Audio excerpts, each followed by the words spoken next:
শুভ দুপুর বন্ধুরা, কেমন আছো বলো সবাই? কি করছো এখন? এই দেখো আমি এখন এই যে পনির রান্না করছি, জানো তো? পনিরটা এই যে আমি কষাচ্ছি, পনিরটা কষাচ্ছি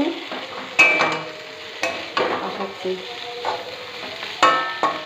এর মধ্যে আছে আলু, গাজর আর ক্যাপসিকাম, আর একটু মশলা দিয়েছি, আদা জিরে, একটু একটু কাঁচা লঙ্কা দিয়েছি। এটা দিয়ে করবো, আজকে শনিবার তো নিরামিষ করেই রান্নাটা করব। আর এই দেখো এখানে আছে যে পনিরটাকে ভেজে রেখেছি, দেখো লাল লাল করে ভেজে রেখেছি।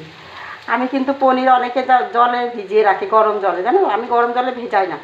আমাদের এখানে পনিরটা না খুব সুন্দর, নরম, একদম সফট, মুখে দিলে মিলিয়ে যায়। তোমরা কে কোথা থেকে দেখছো একটু বলো কমেন্ট করে, ঠিক আছে? তোমাদের ওখানের পনির কেমন জানিও। আমাদের এখানে পনিরটা খুব ভালো হয় খেতে, না একদম সফট, মুখে দিলে মিলিয়ে যায়। এই যে কষানো হয়ে গেছে, এবার একটু জল দেবো, জল দিয়ে একটু ফুটিয়ে নেবো, ফুটিয়ে তারপরে পনিরটা দিয়ে নামিয়ে দেবো। ঠিক আছে, দেখো পাশে দুধ জাল হচ্ছে। ঠিক আছে, ভালো থেকো সবাই, দেখে থাকো।